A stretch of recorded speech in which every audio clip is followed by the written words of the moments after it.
Hace tan solo 4 años, el Papa Francisco elevó a los altares a el cardenal John Henry Newman, San John Henry Newman, que es uno de los santos que celebramos hoy. Y quisiera contarles la vida de este hombre tan interesante y tan importante en la historia reciente de la Iglesia, en la historia contemporánea de la Iglesia. ¿Quién fue el cardenal Newman? Bueno, el cardenal Newman era inglés. Vivió en el siglo XIX y él era protestante, era una familia protestante. Él a los 15 años tuvo una experiencia de Dios muy fuerte, pero era protestante. Y era un muchacho muy culto, su papá había sido banquero, él entró a la mejor universidad que había, la universidad de su época, la universidad, y todavía sigue siendo una de las más importantes universidades del mundo, Oxford, la más importante de Inglaterra. Bueno, en Oxford él se formó y decidió hacerse sacerdote anglicano, es decir, de la Iglesia de Inglaterra, protestante. Y tan brillante era que muy joven lo hicieron párroco de la Universidad de Oxford. Eso era que era una persona muy prestigiosa. Siendo párroco en Oxford y teniendo un gran prestigio académico, de hecho los protestantes todavía cantan himnos de la época en que él era protestante, himnos muy hermosos a Cristo. Siendo un gran intelectual, formó un grupo que se llamó el grupo de Oxford. El grupo de Oxford lo que buscaba era demostrar desde su ingenuidad que la iglesia anglicana era la iglesia verdadera. Y para ello empezó a juntar a los intelectuales más grandes de su época y dijo: la forma de demostrar que la iglesia anglicana, la que dirige a la reina de Inglaterra, ya desde ahí uno dice qué ingenuos, ¿verdad? Bueno, ahora el rey, ¿verdad? Carlos de Inglaterra, es la verdadera iglesia y no la católica. Él empezó a traducir al inglés a los santos más antiguos, los que les llamamos santos padres. Ya hemos hablado de ello, ¿verdad? Entonces empezó a traducir a los santos padres. Y traduciendo a los santos padres, tuvo en sus manos a San Agustín, que lo tradujo al inglés. Él era un hombre muy culto, hablaba muchos idiomas. Y leyendo a San Agustín, empezó a darse cuenta de algo. Dice: la iglesia de San Agustín y la iglesia católica creen lo mismo. Pero los herejes a los que ataca San Agustín creen lo que creemos nosotros. Conclusión: los herejes somos nosotros. Le dolió muchísimo darse cuenta que la iglesia de Inglaterra no era la verdadera iglesia. Él había hecho un esfuerzo gigantesco para demostrar con escritos, con traducciones de muchísimas, hablamos de una cantidad enorme de traducción de libros al inglés, para que se entendiera que la iglesia de Inglaterra era la verdadera. Y él tuvo que empezar un proceso muy doloroso para volverse católico. ¿Por qué doloroso?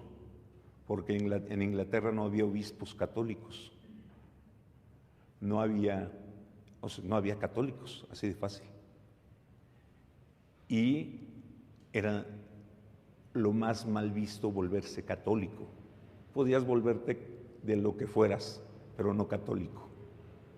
Entonces, él empieza un proceso de dolor interno cuando se da cuenta que todo su país está equivocado, que todo lo que había aprendido estaba mal, y toma una decisión radical. El proceso fue largo, le llevó años, entre que se dio cuenta y terminó convencido interiormente que no podía seguir siendo anglicano. Para él fue terrible porque era un hombre prestigioso en Inglaterra, era una autoridad en la iglesia de Inglaterra. Insisto, aún hoy los himnos de John Henry Newman se cantan en las iglesias protestantes. Entonces, Newman, además, el sacerdocio de los anglicanos no es válido, no son sacerdotes. Para nosotros no son sacerdotes. Y él era el maestro de Oxford, era el párroco de los grandes intelectuales de su país. Y era un hombre de amistades muy profundas, pero todos ellos profundamente arraigados en ser anglicanos, porque ser anglicano era un signo de ser un buen inglés y además ser fiel a los reyes ingleses.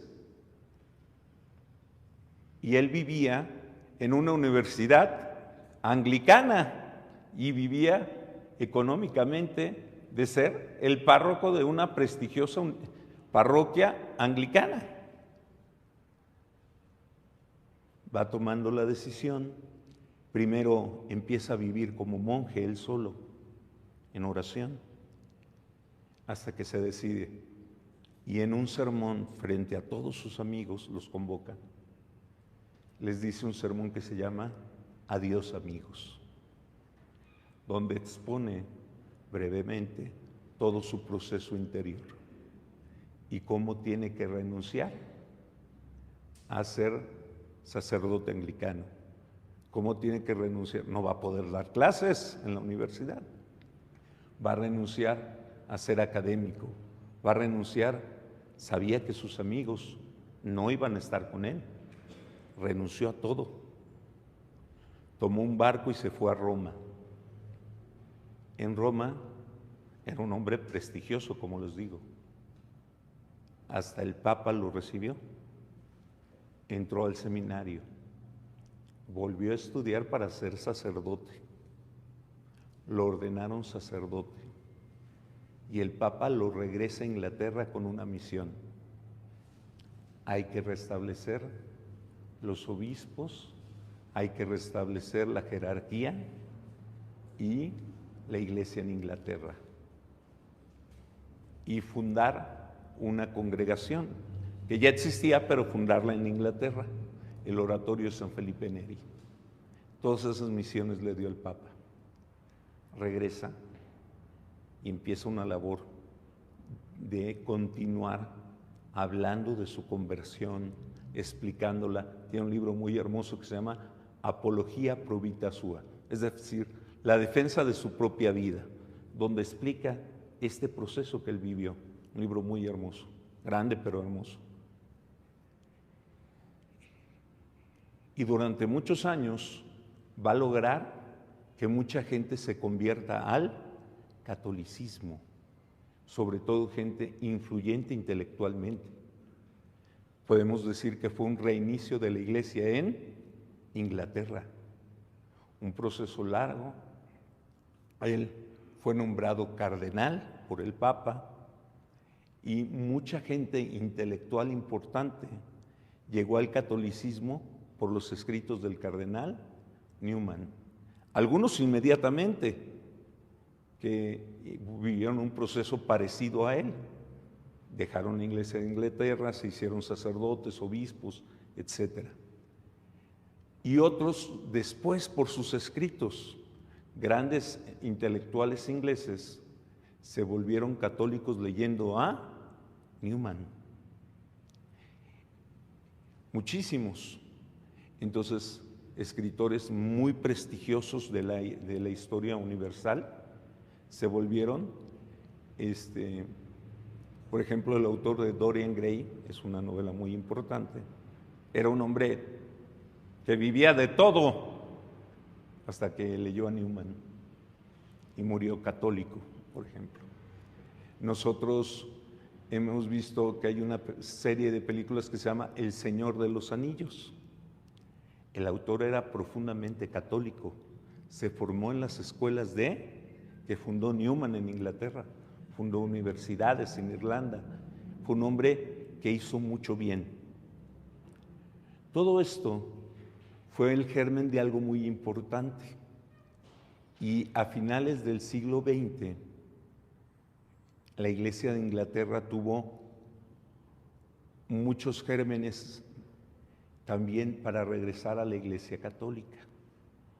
Otro gran intelectual, bueno, antes en la Iglesia católica, él influyó mucho, ya no estaba vivo, pero sus escritos, en el Concilio Vaticano II. Fue muy influyente sus ideas. Pablo VI, el Papa, decía que uno de los grandes escritores que le influyó era el cardenal Newman, todavía no era santo. Cuando otro gran intelectual fue a Inglaterra, el Papa Benedicto XVI, ahí beatificó en Inglaterra a John Henry Newman, y hubo una serie de conversiones enormes al catolicismo, pero enormes. Obispos anglicanos, primero por el testimonio y los escritos del Papa Benedicto, y por los escritos del cardenal Newman, obispos con todas sus diócesis se convirtieron al catolicismo. Hasta el primer ministro, cuando dejó su cargo, se volvió católico, porque en Inglaterra no puedes tener un cargo importante si eres católico. Entonces, toda esa influencia ha logrado el cardenal Newman, y especialmente su influencia en Inglaterra y en los países protestantes con los hombres más intelectuales, ha influido para que muchos protestantes se vuelvan católicos. Entonces, hace 4 años el Papa Francisco elevó a los altares a San John Henry Newman. Nos ponemos en pie.